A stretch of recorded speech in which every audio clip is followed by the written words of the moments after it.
हिंदुस्तान की रियासत बिहार के अंदर एक गांव में चंद मामूली तादाद में मुसलमान घराने भी आबाद थे। जब से हिंदुस्तान बना है, इन मुसलमानों को ना तो तालीम हासिल करने दी गई है और ना ही कभी अपना कारोबार करने दिया गया है, बल्कि हमेशा इनको अपना गुलाम बनाकर रखने की कोशिश में कर्जे में जकड़ कर रखा गया है या फिर डरा धमका कर रखा गया है। इसी गांव में एक हिंदू बिजनेसमैन साधु नातो भी था, जिसका बिजनेस कतर और बहरीन दो मुल्कों में चल रहा था। गांव बल्कि उसके पड़ोस के कई गांव में भी सबसे ज्यादा पैसे वाला वही शख्स था। वो जब भी गांव में आता था, मंदिर में बैठकर लोगों में रकम तकसीम करता था। मगर आज जब वो रकम तकसीम कर रहा था तो उससे रकम लेने वालों में से एक खातून मुसलमान थी, जिसने अपने चंद साल के बच्चे को उठा रखा था, जो कि बीमार था और बीमारी से इतना लागिर हो गया था कि अपनी टांगों पर बोझ डालकर वो बगैर सहारे के खड़ा तक नहीं हो सकता था। साधु नातो की नज़र जो ही खातून पर पड़ी, उसने पहली नज़र में खातून को पहचान लिया। खातून का नाम जोया तारिक था और इस्लाम मजहब से ताल्लुक था। खातून का बाप एक रेडीबान था, जिसको हिंदुओं ने महज इसलिए कत्ल कर दिया था कि उसने एक बार मंदिर में बने तालाब से पानी पी लिया था। बाप की मौत के बाद जब आमदन का जरिया खत्म हो गया तो जोया तारिक की वालदा ने उसकी शादी एक मुसलमान नौजवान से कर दी और जहेज में उसे वही गधा गाड़ी दे दी जिसे चलाकर उसका बाप रोजी कमाया करता था। जोया इंतहाई खुश शक्ल खातून थी। साधु नातो, जो कि उम्र में उसके बाप के बराबर था, उसने जोया के आगाज जवानी में उस पर अपनी जिनसी हवस मिटाना चाही थी, मगर अपनी ख्वाहिश में नाकाम रहा। यहाँ तक कि अपनी ख्वाहिश की तकमील के लिए उसने जोया के ख़ानदान को तरह तरह की अजियतें देना भी शुरू कर दी थी। लेकिन जोया और उसके ख़ानदान ने सब कुछ सब्र से बर्दाश्त किया, मगर साधु नातो की इस हराम ख्वाहिश की तकमील न की। आज जब जोया को लाइन में लगे उसने देखा तो उसको अपना माजी याद आ गया। उसने जोया से पूछा कि अगर आज मैं कहूँ तो मेरी ख्वाहिश पूरी करोगी तुम? जोया ने कहा कि मैं तुम्हारी ख्वाहिश कभी भी पूरी नहीं करूँगी। जोया के जवाब को सुनकर उसने कहा, चलो ठीक है, फिर जाओ तुम अपने खुदा से मांगो, मंदिर में मांगने क्यों आई हो? उसकी बात सुनकर जोया ने जवाब दिया कि मेरे दिल में ये बात भी मेरे रब ही ने डाली थी कि शायद यहाँ से मुझे कुछ मिल जाएगा जिससे मैं अपने बच्चे के लिए दवा खरीद सकूंगी, तो इसी उम्मीद पर मैं यहाँ आ गई थी। अगर मुझे पता होता कि यहाँ तुझ जैसा शैतान बैठा है तो कभी ना आती।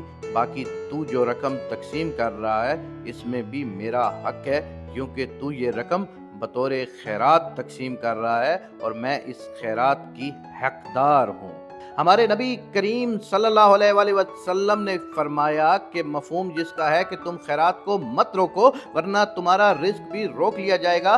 जोया की बात सुनकर हिंदू साधु नातो तो तंज पर उतर आया और कहा, मैं ये खैरात तुम्हें नहीं दूंगा।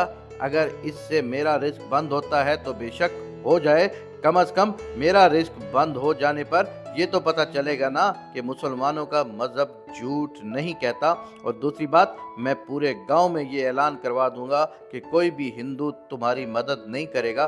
तुम अपने खुदा से कहो कि तुम्हारे बच्चे के लिए दवा भेजे। ये बात सुनकर साधु नातो अपने रास्ते पर चल दिया और रब का शुक्र अदा करते हुए अपने नीम मुर्दा बच्चे को उठाए हुए जोया तारिक अपने रास्ते पर चल पड़ी।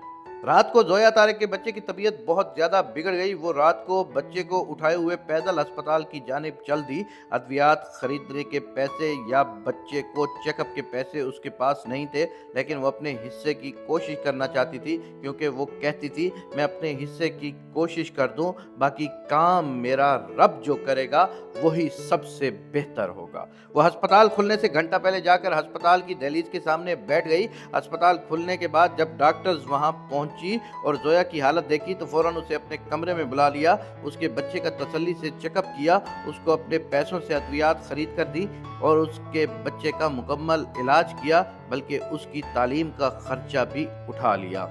साधु नातो, जिसने इतना बड़ा बोल बोला था, उसके कारोबारी हिस्सेदार ने उसको धोखा दिया, उसकी हर चीज हत्या ली और उसे कंगाल करके हिंदुस्तान वापस भेज दिया। वो कि साधु नातो ये भूल चुका था कि उसने कभी इतना बड़ा दावा भी किया था, मगर अल्लाह ताला के पास सब कुछ महफूज था और उसकी बात में कोई शक नहीं कि अल्लाह ताला की तदबीर और हिकमत हर चीज़ पर गालिब आ जाती है।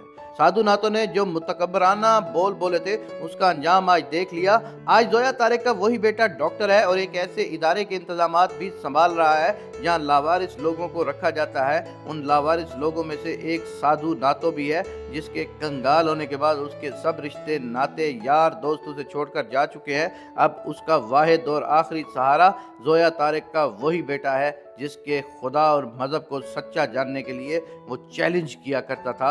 जोया तारेक अक्सर अपने बेटे के इदारे में जाती रहती थी।